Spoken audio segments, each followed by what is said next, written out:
Most of our presentation today will be dedicated to covering the basics of the Grants for Arts Projects program, also known as GAP. However, we know that there has been a lot of confusion and concern about recent changes, so we will address several of the most frequently asked questions up front. Then we will go through what you need to know to apply to Grants for Arts projects. We've collected questions emailed in advance, thank you, and we'll go through as many of them as we can in the remaining time. If we don't get to your question, please reach out to staff. For Challenge America applicants. For this year, we are rolling Challenge America into Grants for Arts projects. This means the 2025 Challenge America deadline has been canceled. Application loads have nearly doubled, but staff hasn't. Leadership asked us what changes could be made this year to help the team work more effectively and efficiently. Rolling Challenge America into GAP was one of the staff's recommendations. This is a change the agency has made in the past when it needed to focus staff resources on our grant-making mission. We welcome your application at either of the GAP deadlines on March 11th or July 10th. Challenge America projects are eligible and competitive in GAP. Applications are not compared to each other. Every application is reviewed on its own merit in relation to the review criteria. This means that new or smaller organizations are not at a disadvantage. Unlike Challenge America, in GAP, you have the option of requesting more than $10,000, so it's possible you could receive a larger grant. Each year, we encourage projects in several different areas, one of which is America 250. We want to assure everyone up front that we will continue to fund excellent arts projects of all kinds. For some background, the NEA has been a partner of America 250 since Congress established the U.S. Semi-Quincentennials Commission under President Obama in 2016. The NEA is one of many agencies named in the legislation as part of that commission. President Trump also recently named the agency as part of a task force to celebrate the 250th anniversary of our country. Since 2021, we have encouraged projects celebrating America 250 in our guidelines. We are highlighting it this year as we approach the anniversary in 2026. Project activities may focus exclusively on celebrating the anniversary, or they may incorporate a special America 250 related component or focus within a larger project. Projects could include activities in 2026 to 2027 that examine the work of American artists, present or create art recognizing the milestone, or undertake educational activities or related programming. We also want to emphasize again that your GAP application does not need to include America 250 activities to be eligible or competitive. America 250 is not the only area of interest that we encourage, and we'll discuss the other areas later in this presentation. We have received many questions from applicants about the changes to our assurance of compliance. The assurance is a long-standing legal requirement that all recipients of federal funds comply with applicable federal anti-discrimination laws, regulations, and executive orders. They were updated on the NEA's website last week in alignment with the announcement of the updated guidelines and recent executive orders. These orders require that applicants are not in violation of any federal anti-discrimination laws or operating any programs promoting DEI that violate federal law, such as specifically excluding any group based on race, ethnicity, sex, or age from programming, performances, etc. All applicants for federal funding programs will continue to be required to comply with these terms. In accordance with the President's executive orders, the NEA will not fund projects that include DEI activities. applicants must certify that they do not operate any programs promoting DEI that violate federal anti-discrimination laws, including programs outside the scope of their NEA project. We know you have questions regarding whether the EOs apply to recommended applications and open awards. At this time, we have no updates on that question. We're still reviewing and implementing the executive orders on recommended applications and open awards. We will add information to our frequently asked questions on our website as we resolve that issue. We've also been asked, can organizations that are predominantly or solely one race or one sex still apply for grants? Yes. Here's more information for those of you who are affected by the deadline changes to the FY26 guidelines. For organizations that submitted applications to the February 2025 gap deadline, the February opportunity has been canceled and replaced by the March 11th deadline. We'll go over these dates later in the presentation. If you already submitted Part 1 of your application, you will need to resubmit. For organizations planning to apply to the July 2025 gap deadline, no action is required right now. The July deadline date hasn't changed, but do review the new guidelines and instructions to be sure that you're using updated information. For organizations that submitted applications to the July 2024 gap or the August 2024 Our Town deadlines, this schedule change does not apply to your application and you do not need to resubmit. FAQs specific to this year's changes are on the main gap webinar page in the sidebar. Each year, we fund over 2,000 projects through grants for arts projects, supporting arts organizations, local arts agencies, arts service organizations, local education agencies, and other organizations that can help advance the NEA's mission. We support first-time and returning applicants, organizations serving rural, urban, suburban, and tribal communities of all sizes in all 50 states and U.S. jurisdictions, and organizations with small, medium, or large operating budgets. GAP funding is project-based, meaning your application should be for a specific set of activities. We support a wide variety of project sizes, all the way from very small to large projects. Projects can be an existing program that your organization produces or presents each year, or it can be for a brand new project.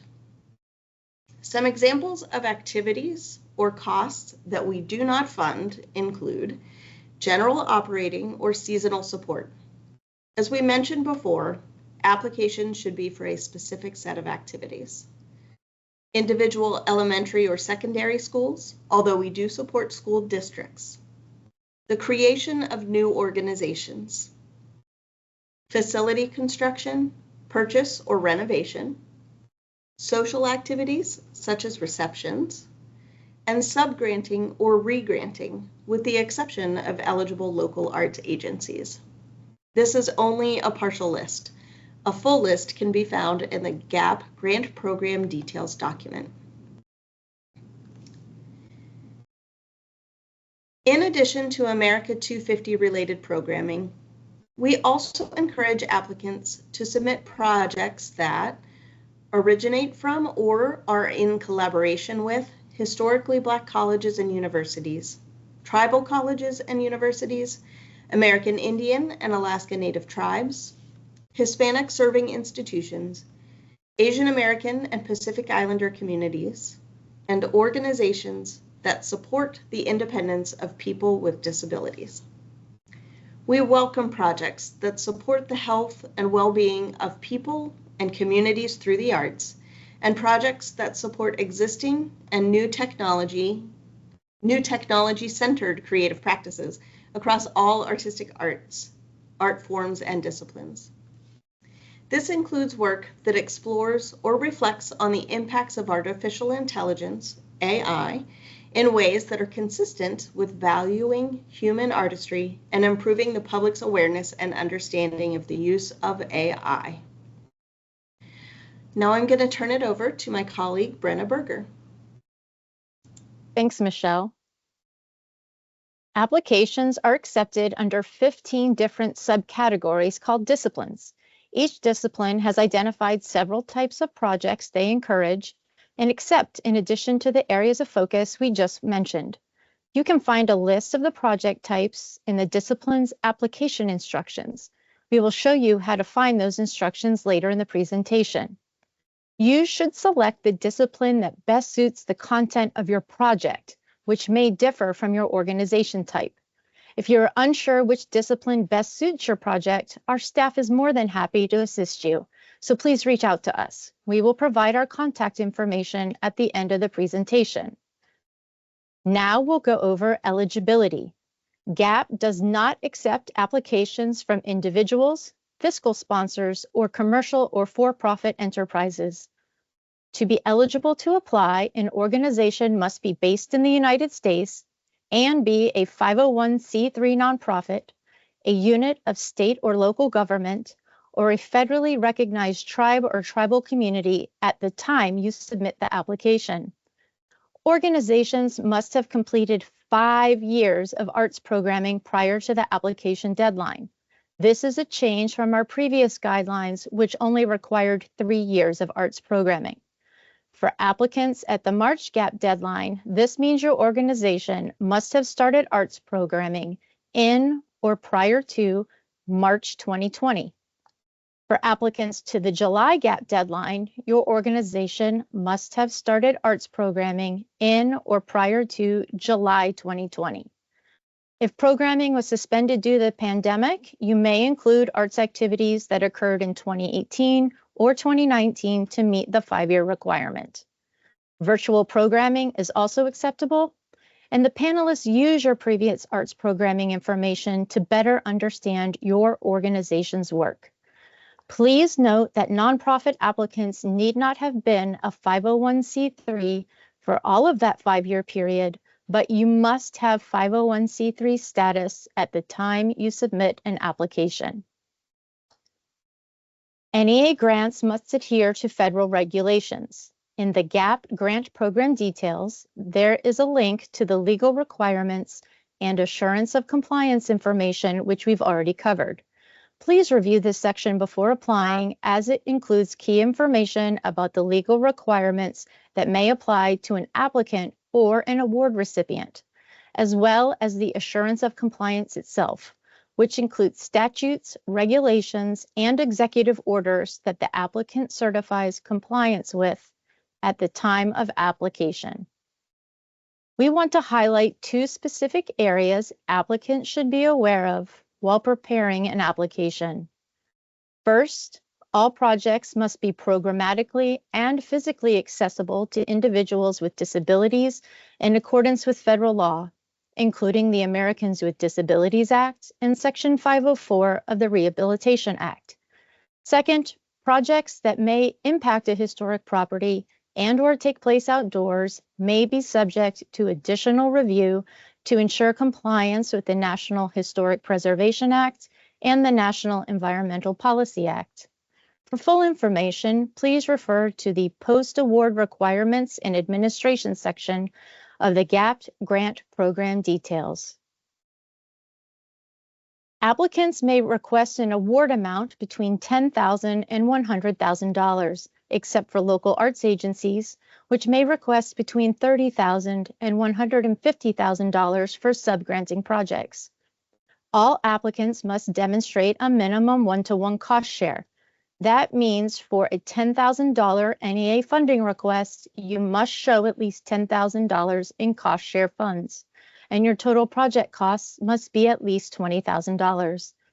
Cost share funds may come from a variety of sources, including but not limited to private foundations, individual donations, ticket sales, and in-kind sources. Cost share funds do not need to be committed at the time you submit your application. Federal funds may not be included as part of your cost share. This includes funding from other federal agencies such as the National Endowment for the Humanities and the Institute of Museum and Library Services, among others. Funds from state or local governments or regional arts organizations may be used in your cost share, but only if those funds did not originate at the federal level. Let's discuss application limits. An organization may apply to GAP only once per calendar year. The one exception to this rule is for organizations submitting an additional application on behalf of an independent component, which is known as an IC. An IC is part of a larger organization known as the parent organization that operates independently. To qualify as an IC, the unit must have its own unique mission, advisory board, budget, and staff, all of which are primarily dedicated to the IC and not the parent organization. The IC must also have completed at least 5 years of arts programming prior to the deadline, and an IC cannot use the parent organization's programming history to establish eligibility. All ICs must be approved by the NEA, so if you're applying on behalf of an IC for the first time, please reach out to our staff before the application deadline to start that IC approval process. The NEA has other funding opportunities available this year, but application limits may apply. If you're applying to GAP at any time in calendar year 2025, you may not also apply to the 2025 R-Town program. However, you are allowed to submit an additional application to our Research Awards program. If you are submitting more than one application in calendar year 2025, be sure that your applications and any previous NEA grants do not overlap in terms of costs or activities. In other words, you cannot use more than one NEA grant to fund the same activities at the same time. More information can be found in the eligibility section of the GAP grant program details under application limits.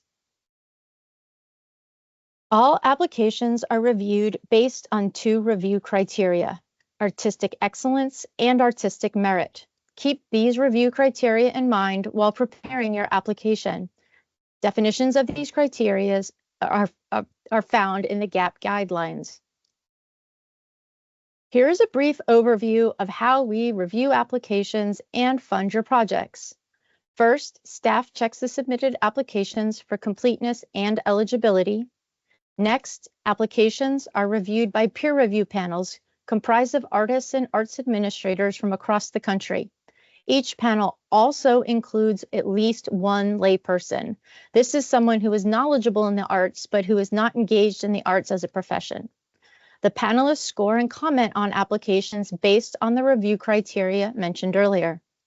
Next, staff presents all funding recommendations to the National Council on the Arts for approval and recommendation to the NEA chair. The NEA chair gives final approval of all funding recommendations. If you are selected for funding, you will have the opportunity to provide a project update, including a revised budget based on the recommended funding level and an accessibility form. Staff will review these updated documents to ensure everything in the recommended application aligns with federal requirements.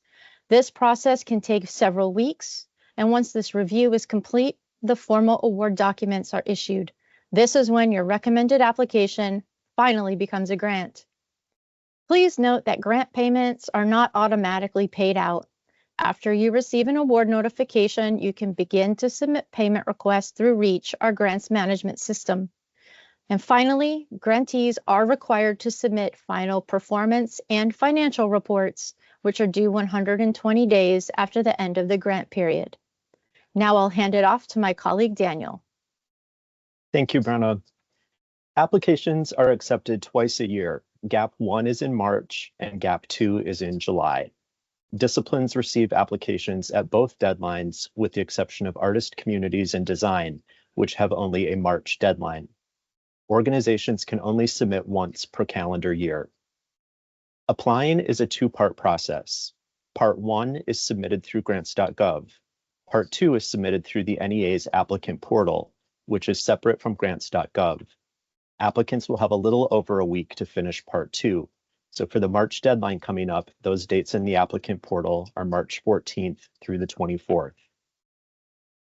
Decision notifications will be sent out in December 2025 for GAP 1 and in early to mid-April 2026 for GAP 2.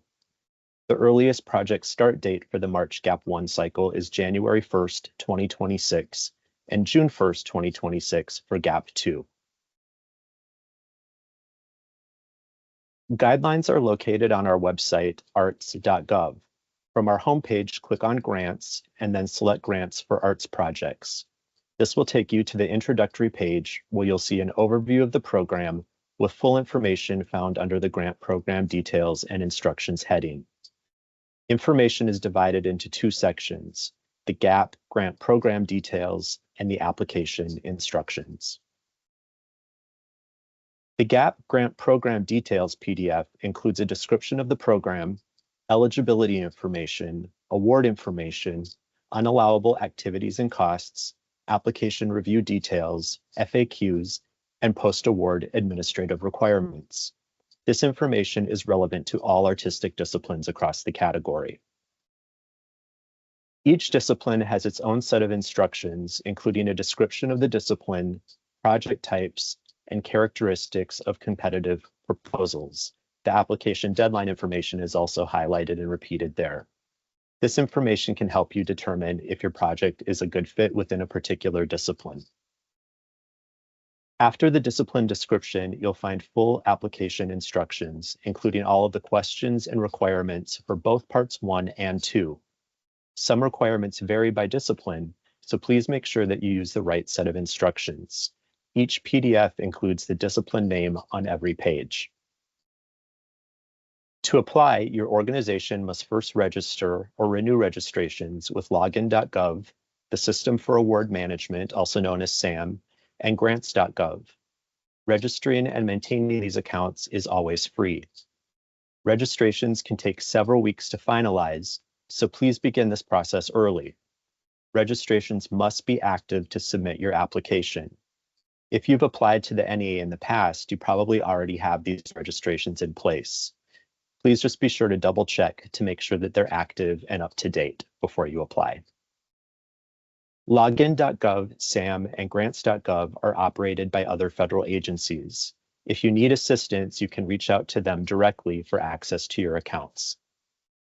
The registration guidance document in the How to Apply section of the GAP webpage includes information on the registration process, including links to each site and technical support resources.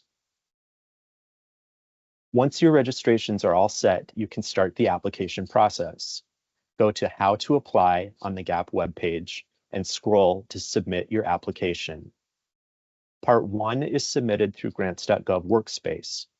To access the application package, click on the link found under Part 1, grants.gov application package. The link for the March cycle is available now, and the link for the July cycle will be available later in May.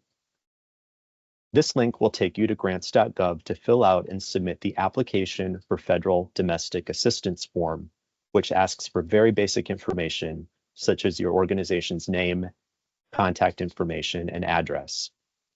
You must successfully submit this form to continue to Part 2, where you will submit the rest of your materials. Grants.gov has a number of resources to help you. If you're new to the process, check out their applicant training webpage, which includes video tutorials. You can find this page at grants.gov/applicants/applicant-training or by using the QR code on the screen. In the application instructions, we've included links to some of the video tutorials alongside the instructions to assist you. Part 2 of the application is submitted through NEA's applicant portal website. You'll have a window of a little over a week to access the portal to submit your materials. Again, for the March deadline, that's March 14th to March 24th. You will not be able to log into the portal prior to these dates. A link to the portal is located in the application instructions, as well as in the How to Apply section of the GAP webpage. No additional registration is required for the applicant portal.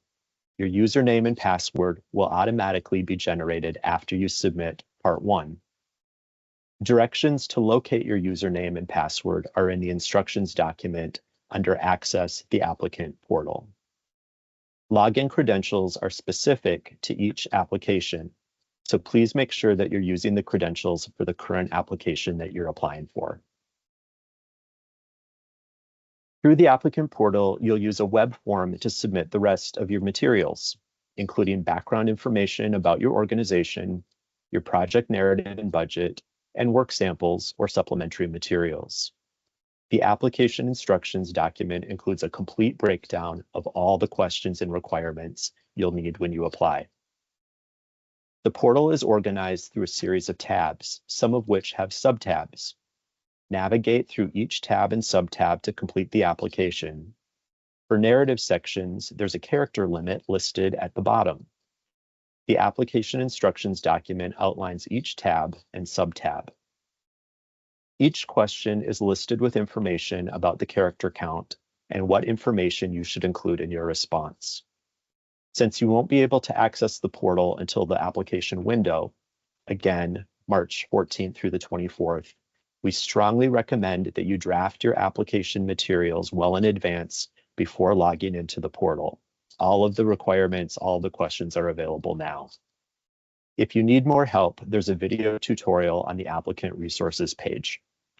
And now I'll turn things back over to Michelle. Thanks, Daniel. Okay, now we'd like to go over a few tips. Applications are not compared to each other. Every application is reviewed on its own in relation to the review criteria. This means that new or smaller organizations are not at a disadvantage. Make sure you have a clearly outlined plan in your application and have identified the who, what, when, and where of your project so that panelists can understand the scope of your planned activities. Panelists will not receive information about your previous applications or grants with the NEA as part of their review. Reach out to program staff with questions. While staff cannot review your draft application, they are available to answer your questions and provide insight.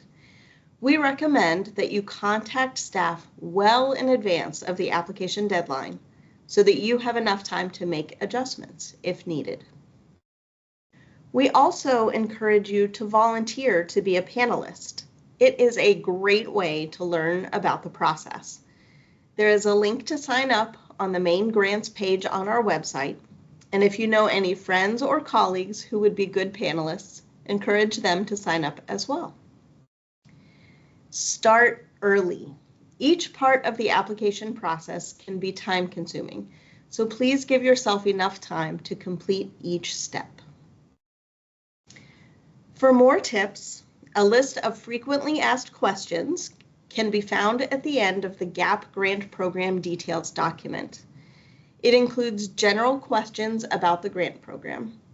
Additionally, due to the number of questions we've received about the changes for FY26, we've also created a separate FAQ section on the website, which you can find on the left sidebar of the GAP webpage. We anticipate updating the webpage FAQs regularly. We also have applicant resources linked on the left-hand sidebar of the GAP webpage. Some of the resources you'll find there include an applicant checklist outlining the application and a video tutorial demonstrating in detail how to use the applicant portal. If you have questions, you can reach out to us at apply@arts.gov. For help with login.gov, SAM, or grants.gov, you can find contact info and other resources in the registration guidance document in the How to Apply section.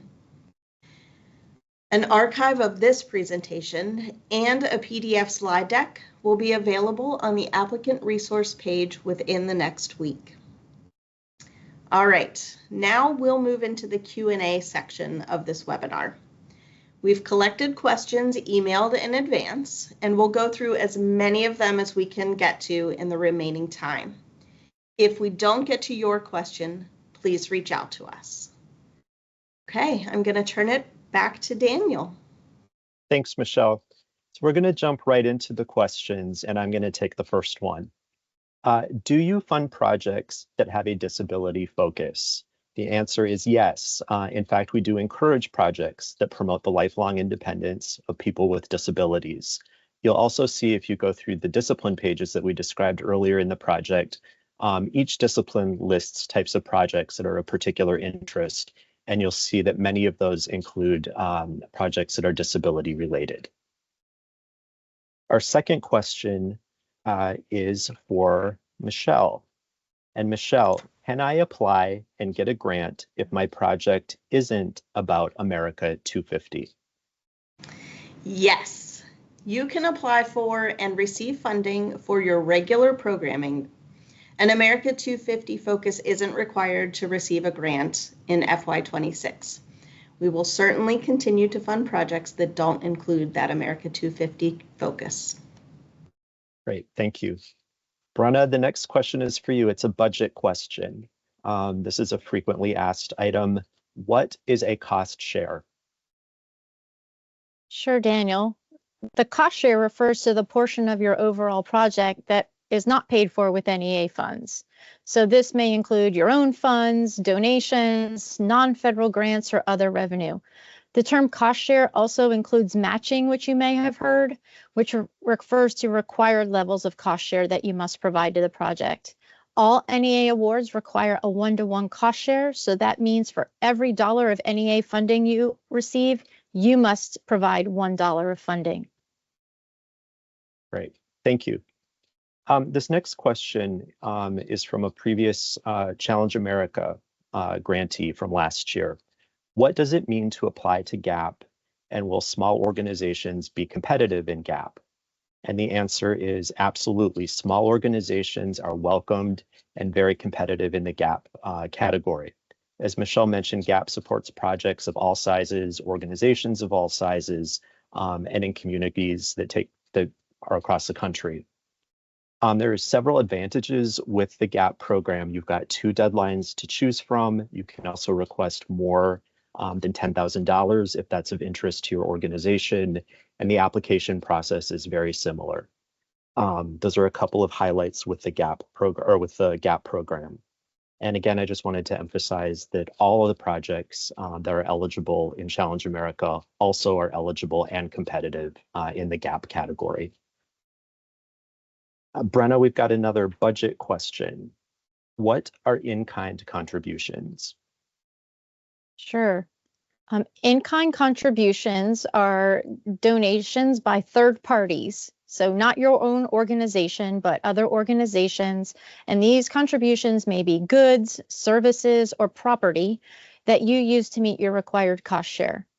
And so just want to make sure that while you can use in-kind cost share to meet the required cost share for an award, we can't reimburse you for these donations because there's no cash exchanging hands.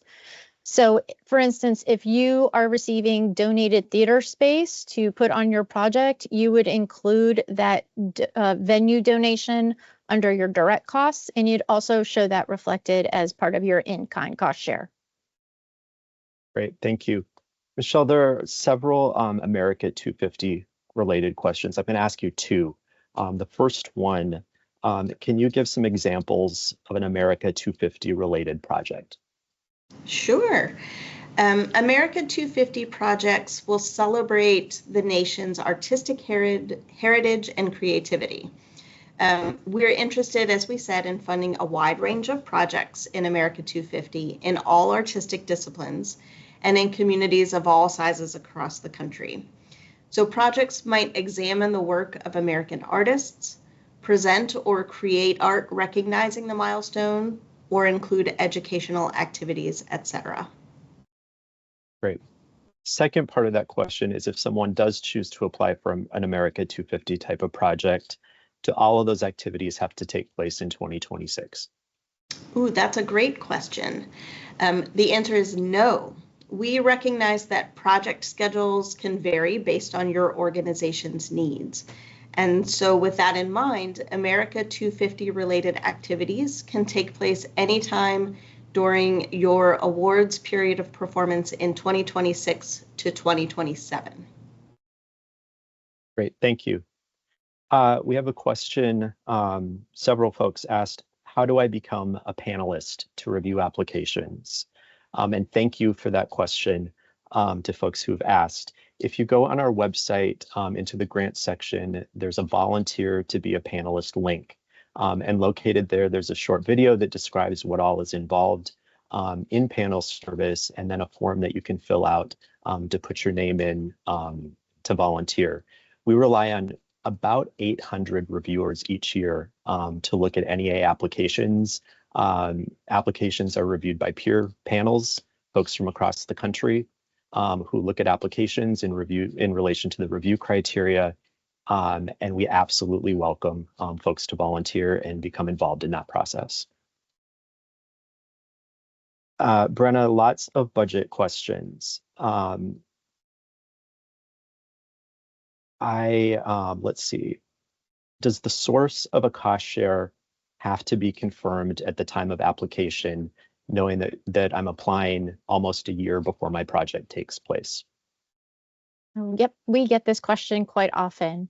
And the answer is no, you don't have to have the cost share funds on hand at the time you submit your application, but you must have all of the cost share in place by the end of your awards period of performance. Remember, the cost share means that you are splitting the total project costs with the NEA at least 50-50. So while you're doing your project, you would just make sure that you are able to have that 50-50 cost share split. So dollar for dollar, split it, but you could request NEA funds up front and then pay for the second half of your project with your own funds. That's up to you. You must show that cost share at the end of your project period. Great, thank you. Michelle, each year we get, the agency receives applications from lots of folks who are new to applying for federal funds. Do you have a tip, a top application tip for first-time applicants? Yes, I do. I would start by carefully reading the guidelines and discipline instructions. Make sure to align your application with the review criteria. The other thing I would say is please don't be shy about asking us questions. The staff is here to help. Great. Brenna, another budget question. Can you talk a little bit about the reporting requirements? Absolutely. One thing you can do right now, if you're interested to know what your responsibilities as an NEA awardee would be, is to go to the Manage Your Awards section of arts.gov and review our How to Manage Your Award Handbook and the general terms and conditions for NEA awards. But all awardees must submit performance and financial reports. So there is a progress report that is required by all recipients that is tied to the drawdown of funds at 2/3. If you're drawing down more than 2/3 of your award amount, you must provide us with a progress report to tell us what you're doing, what you've done, and what you still need to do in your project. You also have to file final reports that consists of a federal financial report that shows how the money was spent, final descriptive report, which is a narrative performance report, and what we call the GEO, the geographical location that shows where your project activity took place. If your period of performance is more than a year, you will also have interim performance and financial reports. This is to ensure that everything's on track, that the money is being spent according to the budget. If you have those interim progress reports required, we will let you know. Right, thank you. Michelle, this is also a frequent question. In the guidelines this year, the requirement for previous arts programming increased from 3 years up to 5 years.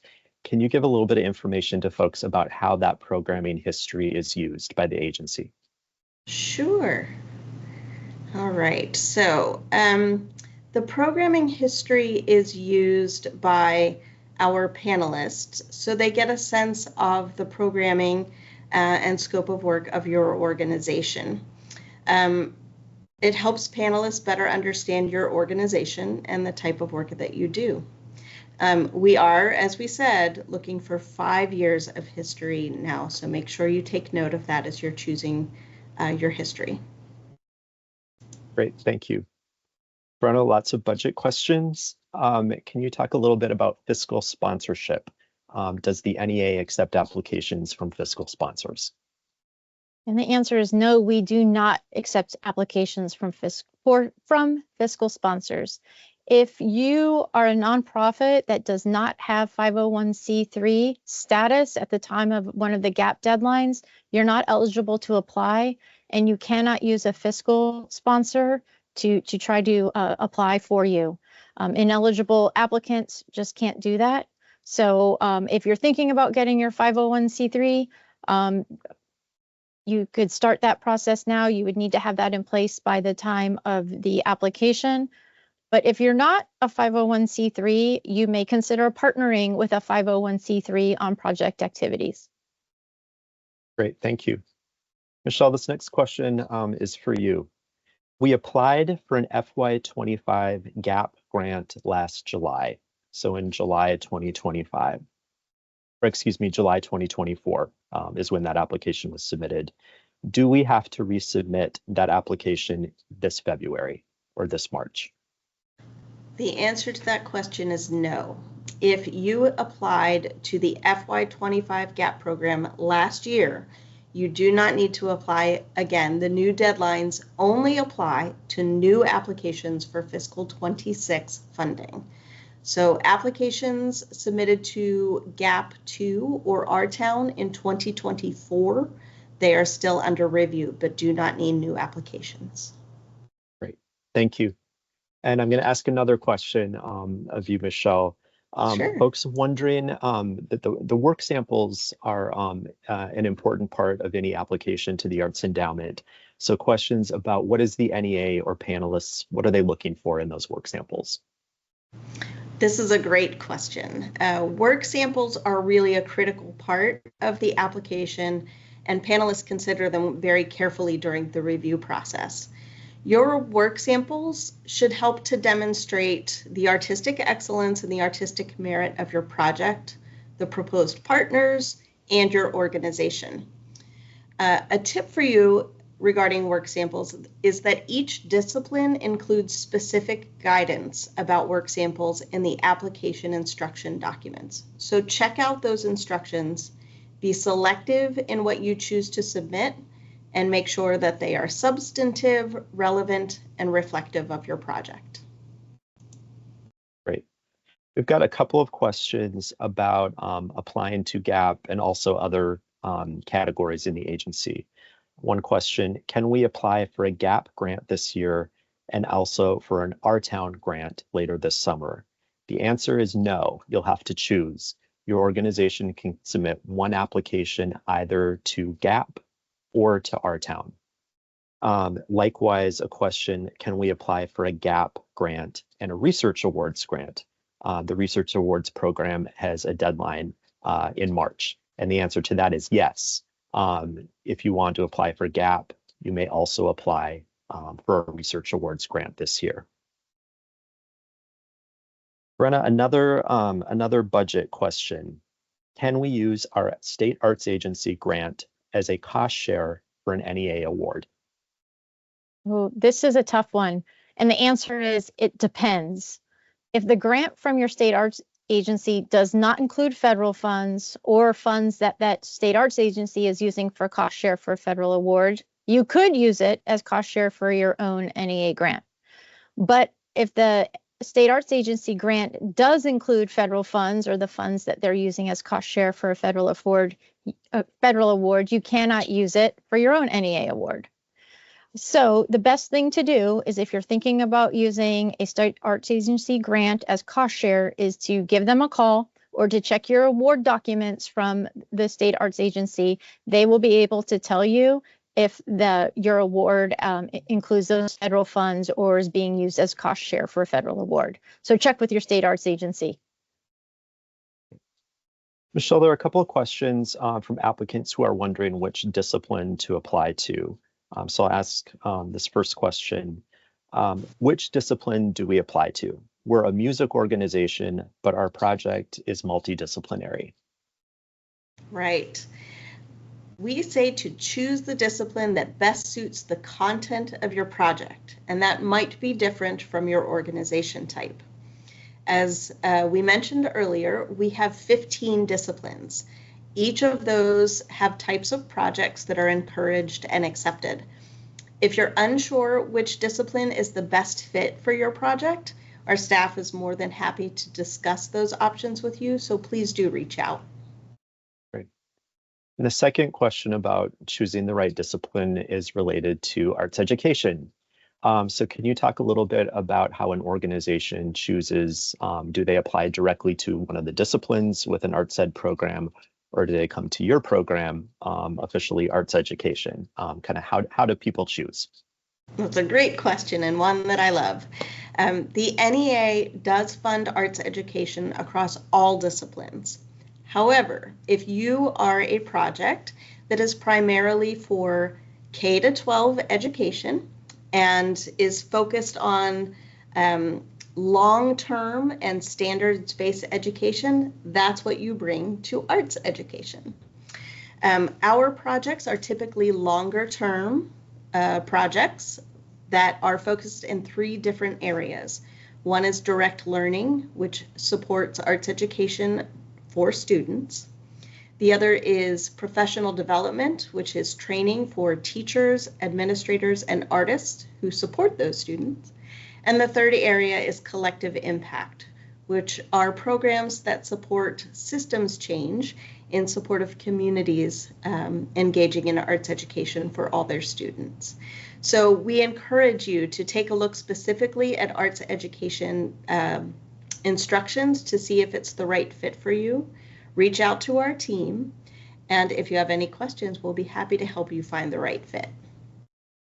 Thanks. Michelle, this is another question for you. In establishing that 5-year programming history, do online programs count? Happily, yes. Virtual programs do count and can be part of your history.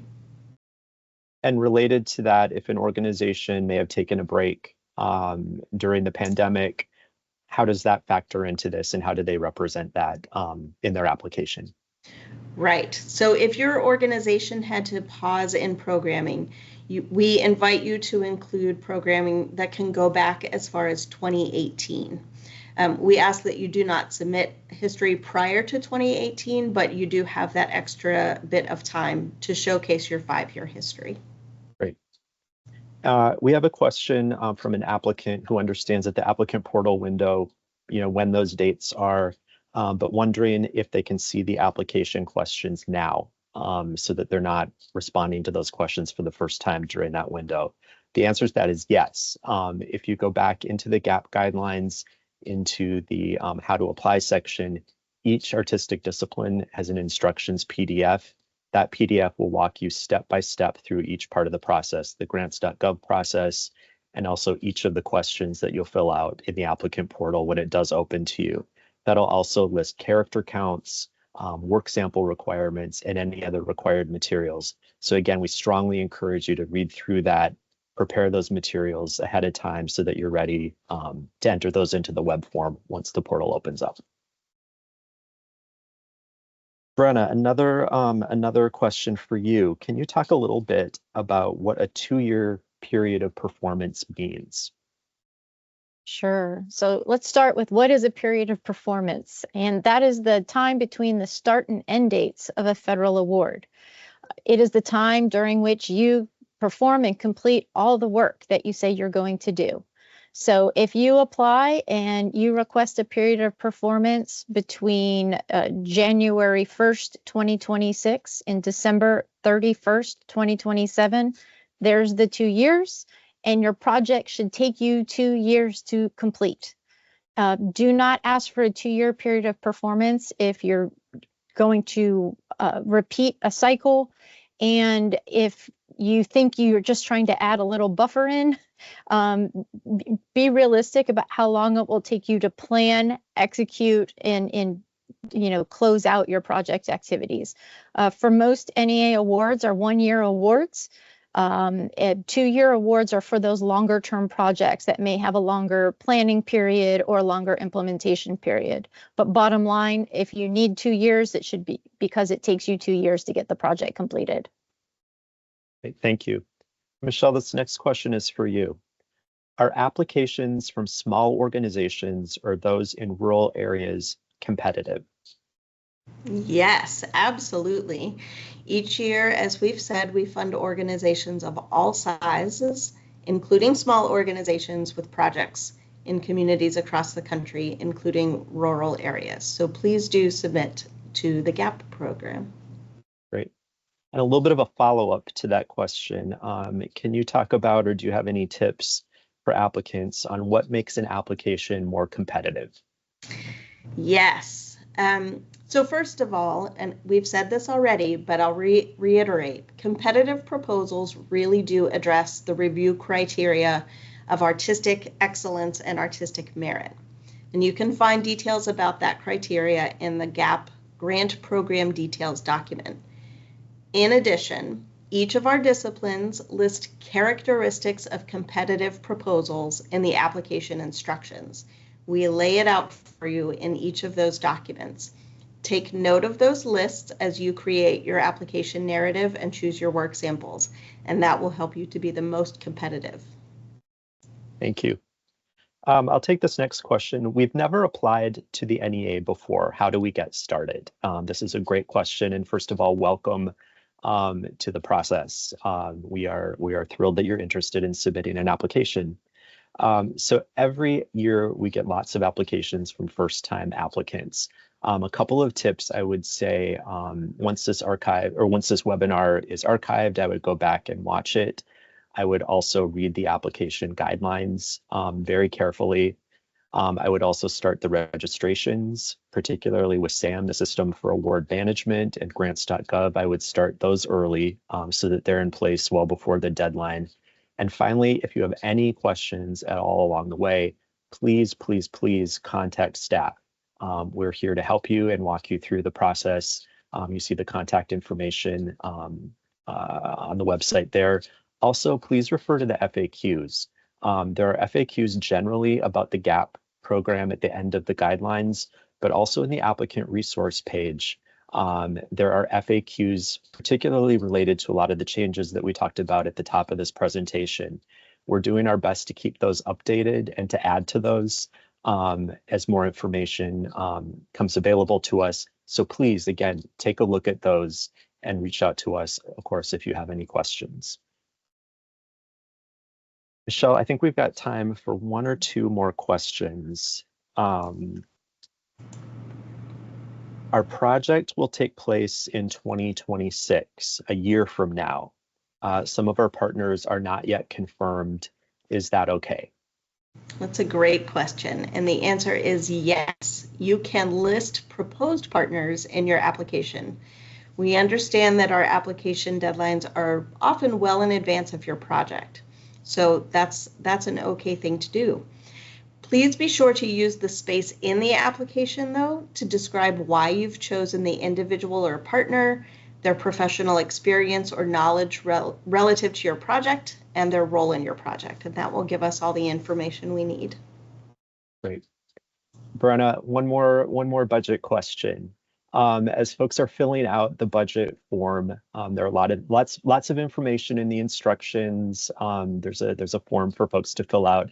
Do you have any general tips for people looking at that, particularly first-time applicants who may be reading through that material for the first time? Yes, and it starts with, please read all of the instruction documents carefully before you get going and reach, and as I said multiple times, please reach out to staff if you had help. Please, as you're preparing your budgets, remember you have to track every expense that you include in that budget. So make sure you're including costs that are easy for your organization to track and document so that you have those source documents available to you at the end of the project. The other thing I would ask you to do is not use jargon in your budget. If your organization has calls a certain cost by a certain name, please use the generic cost term that everyone knows, because while many of us are fluent in many artistic disciplines at this point, sometimes we don't know what you mean by a particular cost if you're using kind of internal language.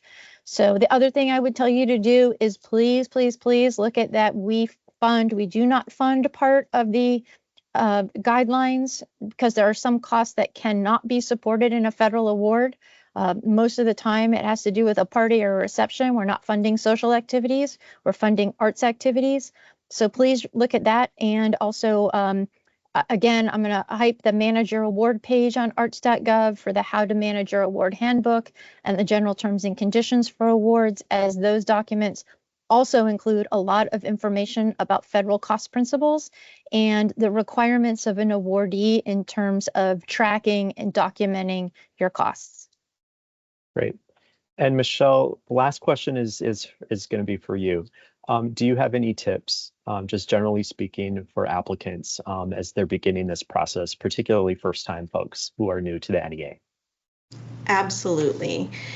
Spend some time reading the instructions and the discipline specific documents, because all of the things we are looking for are outlined in those documents. The other thing, I've said it before, I'll say it again, do not be shy and reach out to our staff if you have questions or need guidance as you create your application. We welcome your calls, your emails, and are happy to help. Great. Thank you, Michelle, and thank you, Brenna. We are at the top of the hour. Again, a big thank you to everyone who's joined us today. If we weren't able to answer your questions, and we know there are lots of questions, please feel free to reach out to us at the contact information you see on your screen, or else by checking those FAQs that I mentioned before that are on our website. Thank you.